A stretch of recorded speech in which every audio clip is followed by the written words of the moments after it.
kusang sumuko sa mga otoridad ang isa sa mga most wanted person sa kasong homicide sa Lalo, Cagayan.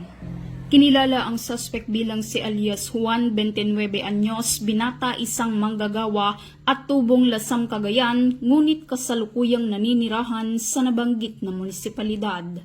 Ayon sa pulisya, kusang loob na sumuko ang suspect matapos niyang malaman na siya ay may nakabingbing warrant of arrest. Agad namang inihain ng PNP Lalo ang warrant server ng nasabing warrant of arrest na may kaugnay sa homicide artikulo 249 ng Revised Penal Code na may inirekomendang piyansa na nagkakahalaga ng 250,000 piso. Ipinaalala rin sa suspect ang kanyang mga karapatang konstitusyonal alinsunod sa Miranda Doctrine.